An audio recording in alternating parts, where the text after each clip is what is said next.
బీసీల లెక్కలు తెలిస్తే బీసీలకు నిధులు ఇస్తే రాజ్యాధికారంలో వాళ్ళు వాటా అడుగుతారని ఇవాళ ఇక్కడుండే కేసీఆర్ అక్కడుండే నరేంద్ర మోడీ కుట్ర చేసి కాంగ్రెస్ పార్టీని దొంగ దెబ్బ తీయాలని ఆలోచన చేస్తారు.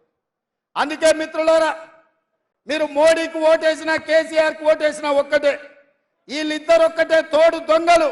ఈ తోడు దొంగలలో ఒక దొంగను డిసెంబర్ నాడు బండకేసి కొట్టిర్రు, రెండో దొంగను వచ్చే నెల మీరు గోడకేసి కొట్టాలి.